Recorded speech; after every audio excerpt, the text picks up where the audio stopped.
Hello, good morning, good afternoon, good evening. I am Jason Weiss, and I am the host of the Ask Jason Weiss show. Now, before we get started, because I am a lawyer, I got to put my disclaimer out there. Nothing that today that we talk about is legal advice. Should you need legal advice, financial advice, medical advice, go speak to somebody directly, but you have not hired me as your attorney.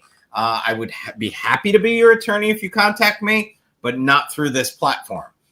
You would have to contact me through my website or through email or whatever else. So nothing we discussed today is attorney-client privilege. One of the things that I am also is a coach, and that leads me to Lisa, who is with us today. Lisa is, for lack of a better word, she is a coach. She is a coach with lots of different things. And I've had the pleasure to be working with Lisa on some fun projects, and I thought it would be amazing to have her on the show. So let me tell you a little bit about Lisa. Lisa is a speaker, an employee wellness provider, and a certified personal trainer. She's the founder of On the Mend Wellness and has been doing this for 17 years, and she's going to tell you all about what that is. You don't have to hear it from me. But they help create community through wellness. And that's something that we need these days. We need community and we need wellness. Near and dear to my heart is that she is a graduate of NYU, a lot of family ties to that amazing institution. And when she's not on stage as a speaker, you can find her at the theater watching an action movie or on a Broadway show watching from the audience. Maybe on stage, she is entertaining enough. And she will tell that story. So, Lisa, without any further ado, thank you so much for being on the show today. And we're all about wellness. So let's go. Thank you so much for having me. I feel like wellness has always been a challenge for people, but so much more so in the post-COVID world. And I think rather than working from home, a lot of us have started to live at work, meaning our house has become our office, and it is incredibly hard to unplug and have that work-life balance. What kinds of challenges are you seeing with that with your friends or clients or fellow attorneys? So I'll start with me personally. So when COVID first started, I was in my home. And I did not have a dedicated office. I had the kids each had their own room. My wife and I have our room. We had a guest room, and we had a TV entertainment room where the kids would go and we wouldn't have. But I didn't have a dedicated office. So my dining room table, which happens to be my office table now, turned into it. So it would be come downstairs. I didn't even get into the kitchen to grab my coffee or my energy drink or to deal with the dog, and I'm walking past my computer. And we all know what that means. Magnet sucks you in. All right, not good. Sold the house, moved into a rental for a year by choice, and same thing. No dedicated office. Dining room table. Couldn't get to the kitchen without walking past it. Sucked in. So now I am in my home. I have a dedicated home office. I actually have a door on the other side there that I can get in and out of the house. I have the garage door I can get in and out, and I can close the door and keep it. Where I go on my work remote situation is I take everything and I go sit on the couch in the TV room on the other side of the house, and that I do on weekends. Believe it or not, although I am working more and harder, it forces my brain to think you're not in your office. You're somewhere else. You're working kind of half-assed and I got the TV on. So for me, that's been my savior. Moving into the couch and working remotely from the other side of the house. So my friends that have home offices and attorneys that have home offices seem to be doing well, where they can close the door and walk away. When it is in the middle of life, it's not good. And obviously we're taping this. This is October 2025. We're 5+ years into this journey. I love that solution that you found. How many years did it take you to get to that solution? So I've been in my home for 3 years. So it took me 3 years.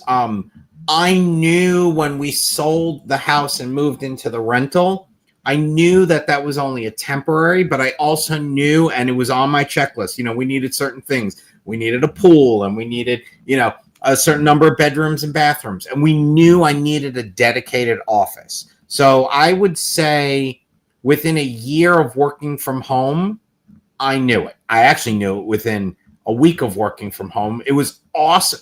There was a benefit of having it in the dining room table, right? The kids couldn't go to the kitchen when they were at home because, we were all home. They couldn't go to the kitchen without seeing me. I was in the middle of everything. I could listen to the TV. I could listen to everything that was going on. It was awesome. I loved it. But the flip side was I was constantly seeing the computer. When I see the computer, I'd be like, I got to get this motion done. I got to get this email done. So it's kind of like out of sight, out of mind a little bit, and a little bit of a boundary. So it did take me time, but I would never move it into a dining room again.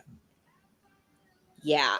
And the reason I bring up that story is we do one-on-one yoga, one-on-one personal training, one-on-one health coaching with individual busy professionals, but we also run employee wellness programs. So for all the owners and office managers and HR leaders out there, I wanted you to hear this because Jason's one of the smartest, most analytical people I've ever met, and it took him years to figure out a workable solution to this.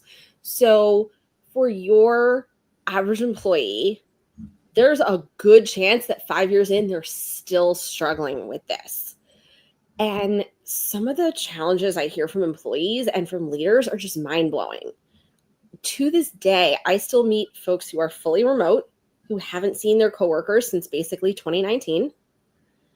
I meet people who are hybrid, who are back in 3 or 4 days in person in an office, and they get to the office and all they do are Zooms with clients because they say, hey, customers don't want to come see us anymore. They still love us as people and they love the organization, but they don't want to get in the car and come to our office.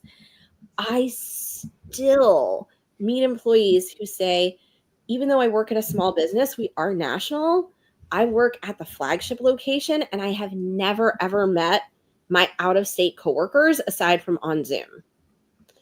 So maintaining company culture and creating community and creating connections and meaningful relationships between employees to the point that they can truly collaborate on projects, not just work independently, is harder than ever. Hey, come on. We could all have a pizza party on a Friday. Doesn't that build team culture? Well, I think culture is bigger than pizza. It's more complex. But how are you going to run Pizza Friday on Zoom? You're going to have everybody separately order pizza and eat pizza while staring at a screen. Maybe in 2020, people were willing to do that Zoom happy hour or Zoom Pizza Friday. But now the world has reopened. They can go have Pizza Friday with their family or their local friends. Yep. So getting employees to be willing to do that kind of stuff is harder than ever. And even if you could get them to do that, I think we're trying to get more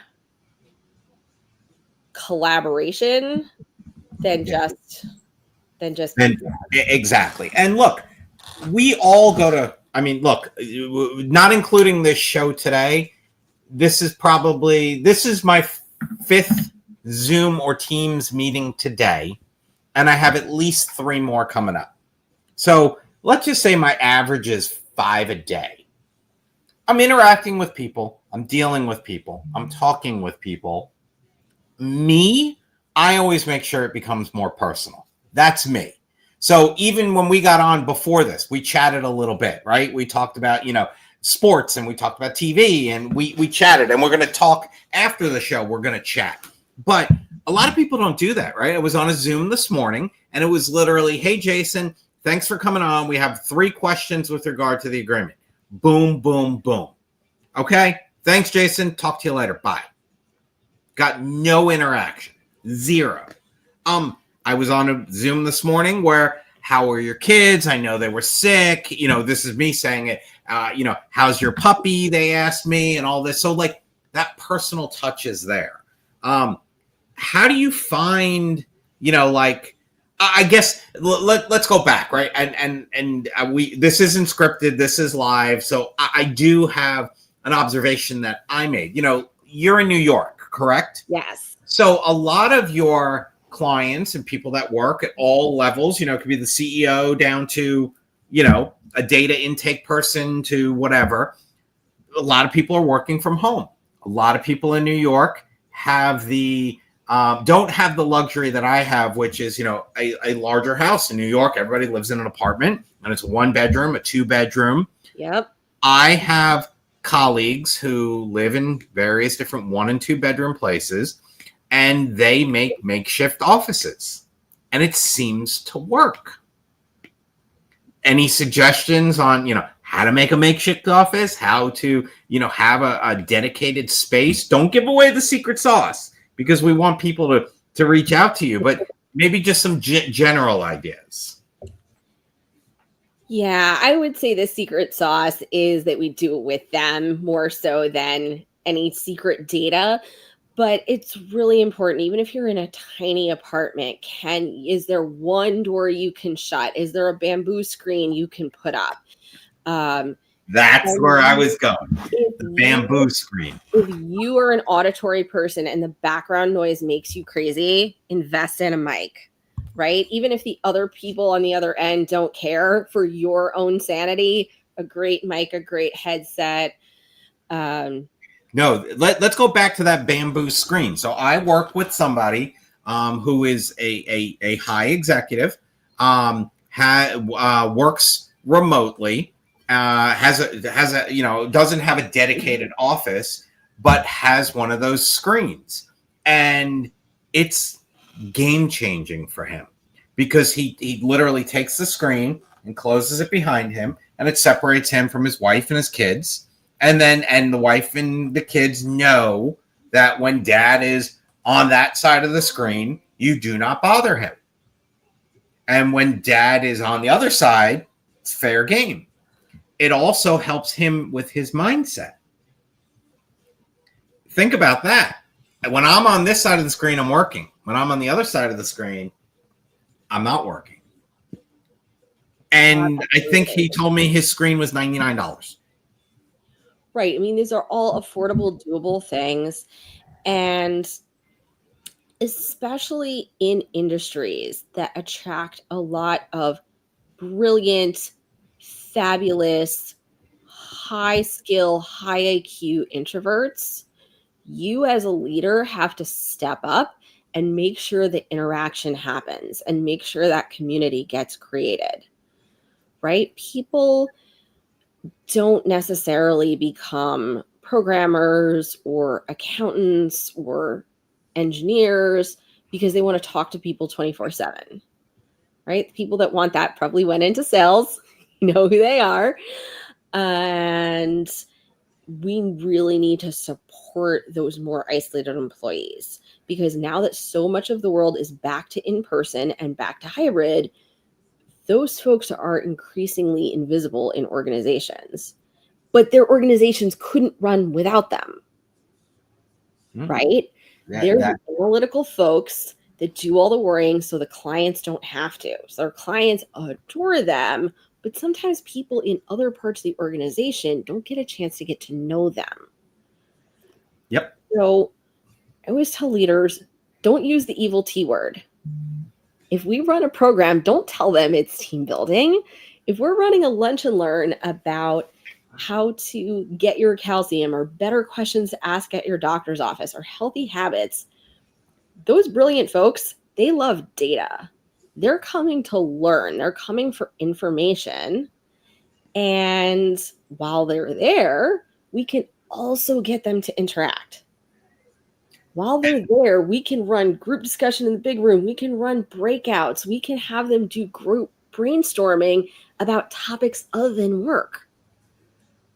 And that is so important. You don't need, like you said, you don't need a training or you don't need a team building, but something to get us outside of the work. So I'm a mediator, but I was at a mediation recently with a mediator who was phenomenal.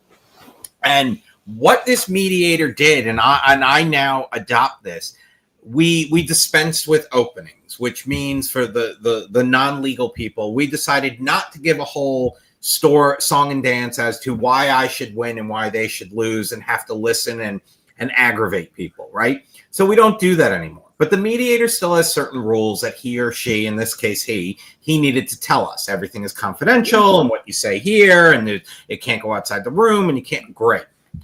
And he said the parties have decided not to give opening statements, which is what we agreed upon because it saves money and it keeps angers down. He said, however, I am going to require everybody in this room to say, if you weren't here at mediation right now, what would you be doing? And one guy said, I would be taking my kids to school. And one guy said that, I would be doing whatever. And I said I'd be working on another client's thing, or I would be on my radio show, or I would do. And that allowed everybody to think, if I don't settle today, I wasted all this time. Maybe I should settle so I can get back to my normal life. And that was genius. And I now use that for people that really don't want to go to mediation, but they're kind of there. The whole point of that story is, how are you helping on both ends, employer and employee side of, hey, corporate has decided we're all going back to the office 2 days a week, 3 days a week, 5 days a week, after you've been working from your home for the past 5+ years. That's got to be a challenge. Yep, deep breath said it all. I mean, how do you go about that? And I'm going to say the organization didn't consult someone that they should have, like you, when they made that decision. But now they come to you and they say, Lisa, we made the decision. Everybody is coming into the office, either hoteling, which I'll let you explain. I'm sure you know what hoteling is, at least in the legal industry, that's what we call it, or 3 days, 5 days, whatever. We already made this decision. We're getting pushback. What do we do? Like, I'm sure you get that all the time. And I'll put this out there and then I'll turn it over to you. Before you make that decision, you should contact Lisa and say, we want to try to get people to come back in. Can we put a plan together? It can't just be starting January 1st, 2026. Everybody needs to report in, and today's December 31st. Not going to happen. Could you do it today on the end of October, letting everybody know in 2026? I don't know. That's why we have Lisa. So first and foremost, don't make that decision without contacting Lisa. And if they were to say, let's break it up. Lisa, we want everybody to report back to work. It is November 1st, 2025, and we would like everybody to start coming back to work. What do you recommend? So giving them advance notice. How much? At least a month or two, if you can. Right. I mean, we're getting towards the end of October. If you're looking to do this in January, you need to start having this conversation with your team now and seeing if there's a little bit of schedule flexibility that you can give them, right? So if you know that 5 days a week is going to be World War III, maybe we start with 3 days, and maybe depending on the logistics of your space, maybe you let them decide which days they come in versus telling them everybody's got to do Tuesday, Wednesday, Thursday, and then the office is sitting empty on Friday. And now, do you have a problem if they decide, let's just say in that scenario, we need you to come in 3 days a week, but we need you on Wednesdays because Wednesday is when we're going to, everybody's reporting in on Wednesday. That's and one of my clients does that now, right? It's, you must be in 3 days a week. You can pick 2 of the 3 days, but you must come in on Wednesdays because Wednesday is, we're all here. It's everybody from top all the way down. Everybody's in on a Wednesday across all offices nationwide. I think that's valid if there's a logical reason. You cannot convince an adult with a brain that they need to sit in traffic for 2 hours each way, so 4 hours a day, 5 days a week, to sit in a cubicle and fill out tax returns. Right? If you have legitimate staff meetings, legitimate client meetings, and they're going to be interacting with other humans when they're in the office, a lot of people are glad to come back. They may not want to come back 5 days, but they're glad to get out of the house and interact with other people. But if you're going to have them come back in 5 days so they can sit on Zooms with clients, you're going to have a lot harder time selling that. But you said something important, and we're going to break in 30 seconds, but you said we're all adults. And sometimes I think employers and employees forget that. If especially look in my profession, right? We're very deadline driven. If I know I have a deadline of tomorrow, I know I need to get it done, or I need an extension of time from the court, period. Yeah. I can't go ahead and say, it's due at the court tomorrow, but I'm going to blow it off and do it next week. So we are on a deadline here. We're going to cut. We have a 20-second commercial from our sponsor, and then we're going to be back, and we're going to talk about if your team wants to possibly transition back to the office, how working with someone like Lisa can make that happen. So let's run our commercial, and we're going to be back in 20 seconds.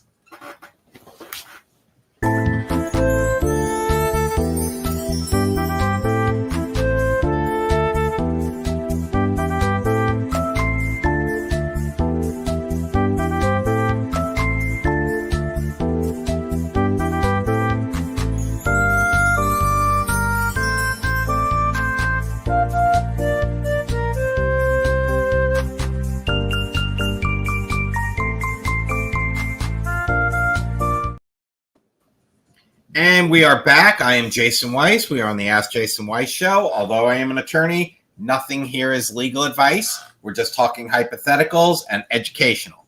And again, I have with me today Lisa, who is basically the person that tries to make your team happy when you tell them things that they don't want to hear, such as you need to come back to the office. You can't just spring it on someone and say, guess what? You're reporting back to the office on Monday, 5 days a week. No, you need to hire Lisa and you need to consult with her, and she's going to build a plan.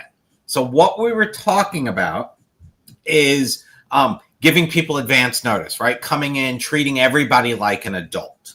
So let's start generically. Where do you think the professional workforce, because I mean, look, if somebody is working at a restaurant, working at retail, working at like a sporting event, like we know all those people have to be back in person, right? It's been like that. But a lot of people, lawyers, accountants, not, like ER doctors, but more like doctor consults with mindset and wellness and all that. Everybody's remote. Where do you see the industry going? We're October 2025. Where do you see it in 26? Where do you see it in 30? Where do you see it in 35? Like, where do you see things moving? Well, part of the push for back to office is a legitimate need for client-facing meetings. And part of the push for back to the office is because people are locked into long-term office leases. So 10 years from now, a lot of folks will have a long-term lease that ended. And I think people are going to sit down with their accountant and their CFO and have a real tough conversation about, do we still need this much office space? Do we need half of this? Do we need none? And in some cases, the answer is going to be, we do still need the office, but not always and not as much space. So in the long term, I really see a future for hybrid. I also think even if you have a flawless return to work experience and everybody is completely back, how many companies are just in one city? Right? Minimum. People with millions of employees, we know Amazon is everywhere, but I'm talking small law firms, small accounting firms, small financial advisor groups, small marketing companies, digital marketers. A lot of these folks have people in a dozen states. So even if you have everyone return to work in their separate cities, there's still a need for Zoom community building and Zoom sort of internal company networking if you're going to truly have people collaborate. But how do you get people to buy in is the best word, right? Because if you just say, attention everybody, we're going to start having a Zoom meeting every Wednesday, and bring your favorite pet to the Zoom meeting, right? Like, if I'm getting paid for it, sure. If I'm going to get fired because I don't do it, sure. But I don't want to do that, right? No, Bring your favorite non-alcoholic beverage. Like, nobody wants to do that, right? No, you That's the have pizza to party. deliver value. You have to deliver content that they want. And I feel like there's really two groups of people in terms of their comfort level with each other before they became remote, right? There are teams where back in the in-person world, they had a company softball team, or they all got together to run a 5K cancer fundraiser, or some kind of a 10K run. Those folks miss that. So if you're bringing them back to the office, you need to bring back some of those awesome in-person experiences. If they're still remote, you need to deliver that on Zoom, right? If they miss bowling together or doing what, you need to give them online workout classes and online real physical experiences to do together. On the other hand, you have teams where people say, we have never, since the dawn of time, seen each other without our suits and ties, and we're not starting now. Those people don't want to do a cardio class together. That's not it. But you could still have a lunch and learn where people are brainstorming, hey, how do I take better notes when I'm at the doctor's office? How do I figure out what kinds of specialists I want to get referrals to? How do I get my doctors to communicate with each other about my case, right? And there's a safe, comfortable way to have those conversations where employees don't share each other's medical information with each other, but they still brainstorm the overall strategy of how they're going to navigate the healthcare system, right? So people do not want to be on the 500th bring your beverage call, but if they're learning information that they're actually going to use, that can make a difference. And a lot of the health and wellness information that people get from the nutrition industry or the fitness industry or the medical world is great for the average patient, but it might not be great for them. So we deal with a lot of business owners and execs and attorneys and people that work 13 hours a day, right? So 10,000 steps for the average person, great advice. If I'm working from 10 a.m. to 11 p.m., am I then going to go walk on a treadmill for 2 hours? No. Maybe not, right? But could we get some cardio intervals or some other kind of training going? Could we get some strength training? So, tracking our food for the average person, great advice. If your whole job is wining and dining clients, are you going to perfectly track the grams of protein in every single thing that you eat? No. But could we do some group brainstorming about reading those restaurant menus before we get there? Or picking the right restaurant so that you don't have to worry about it. Like there are restaurants down here in South Florida that, that they cater to gluten-free. They cater to, more salads, high proteins, all of this, all of that. So I think you hit the nail on the head. It's all about planning, right? You can't just jump into it and say. So I was recently at a team meeting, team building, team whatever, and it was like a lunch and learn, but it wasn't called that, where everybody was learning about AI, and we were all at different levels. I'm towards the higher end and the advanced.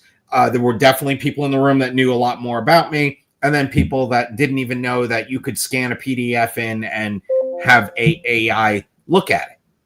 So it was just like a generic AI. What's the difference between open source AI and what's the difference between a paid platform and a free platform, and what you need to look for?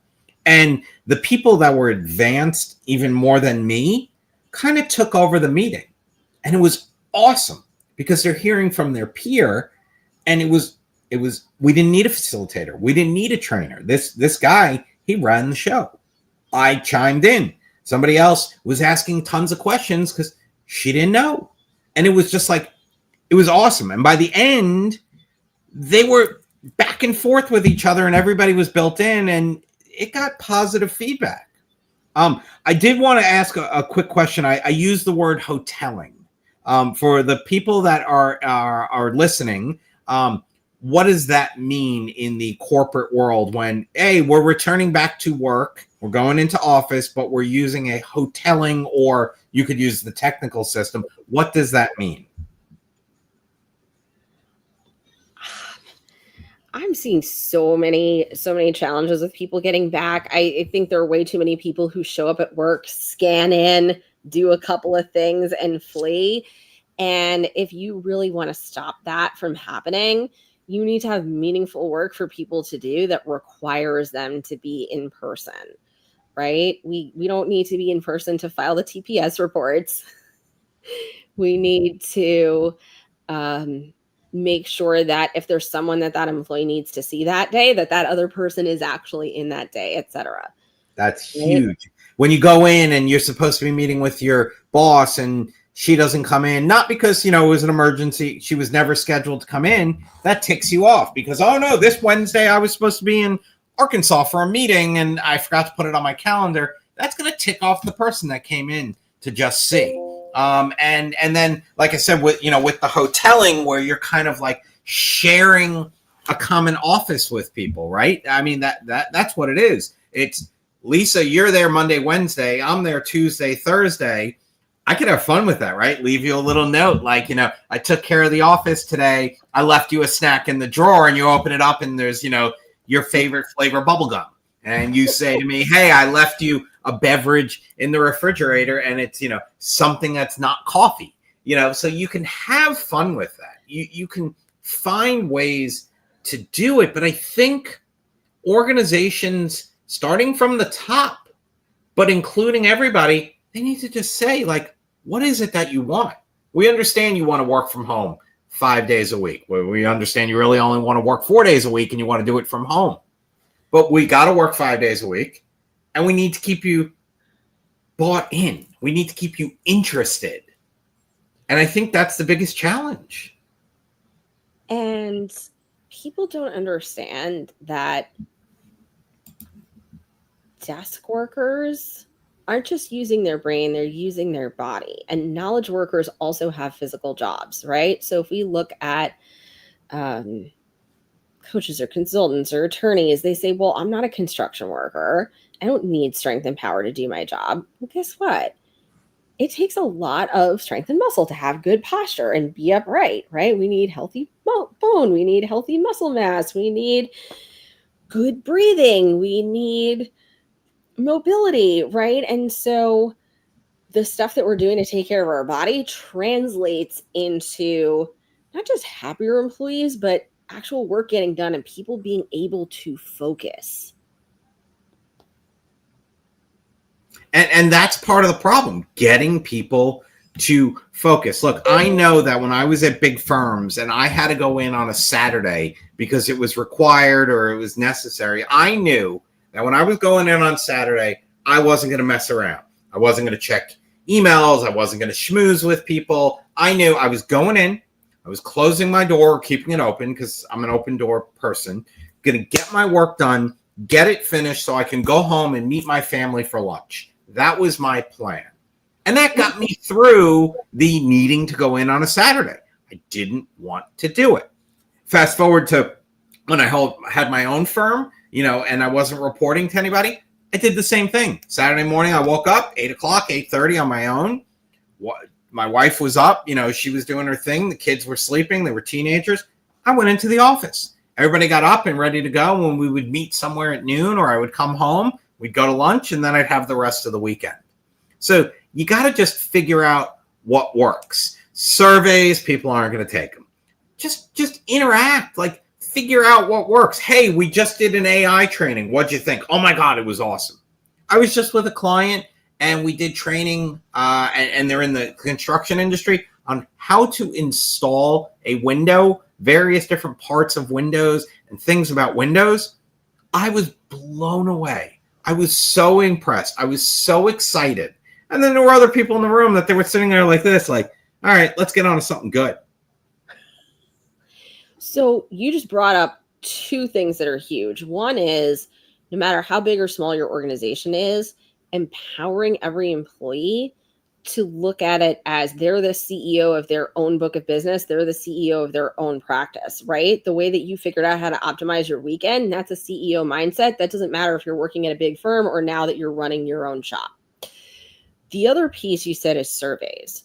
So we don't do HR. We just do the wellness piece. We love collaborating with their fractional CFO. We love collaborating with their HR leaders, whether they're in-house or fractional. And if the company is already running engagement surveys, we need to figure out what action is being taken on those surveys. Because asking people what they want and then not doing any of it is worse than not even asking. Yep. Again, I'm not saying don't run engagement surveys correctly designed by your HR person and not just from Dr. Google. They can be really helpful, but there has to be a game plan. Now, you can't give them everything they ask for because some of this stuff might not be feasible or might be things that some employees want and other employees would hate and would backfire. But there has to be some action being taken on that. And if you are rolling out a wellness program, you need to see, is that making a difference for turnover? Is that making a difference for survey results? And if not, what do we need to add? What do we need to remove? Well, like you said, it all has to do with that. Like some companies that I work with, they offer company cars to various different people. Why do you offer a company car? Well, if you offer a company car, you know that the person has a reliable mode of transportation to get to and from the office, to go to a client meeting, to go do whatever it is. They don't have to worry about, getting on a bus and being late, or a train or a subway. So that's why you have a company car. A lot of people, and I see it in various different clients of mine, they bring in lunch for their employees every day. Why? So they know their employees are eating. So they know they're taking their time. But think about it this way. You're going to go out to a restaurant or you're going to go somewhere. You're an hour to an hour and a half. If you bring it in, you're sitting there in the lunchroom, 30 minutes, talking to other people, like it or not, and you're not leaving, and you're being more productive. And you saved all that money. And that's a great example of how, with anything wellness related, you never ever want to make it mandatory, but you want to make the easy default option the option that you want people to take. So let's say you bring in a healthy lunch, right? That's still delicious. Now you've got the community building aspect of people talking to each other. You have time saved because people aren't driving somewhere else. You have people eating healthier food that gives them more energy. And if they want to bring their own junk food, they can. If they want to go off site and buy their junk food, they can. You're not stopping anybody from doing anything they want to do, but you're making the default option easy. So I'm sure you know this, but not sure all of your listeners would know this. There's incredible data. I know this seems like an unrelated topic, but I promise this circles back. There's incredible data about organ donor registries in different countries around the world. And it is mind-blowing, the numbers, when you have the default option is no and people have to opt in to say yes. Only a few people do it. If the default option is yes, I'm willing to be an organ donor, but anyone who wants to can say no, the amount of people who say yes is massive. And we see this around the world, different languages, different cultures. It's kind of universally the case. So we never ever want to force people to do anything they don't want to do, but you want to set the default to a healthier choice, right? Now, you're not talking to your employees about being organ donors, but if you make the default option healthier food, the people who truly, truly want their junk food can still get it, but you've made it easy for them to get healthier stuff. If you want people to come to a lunch and learn or a chair yoga class, give people the option to opt out. Just make the default to be engaged and be attending things and interacting.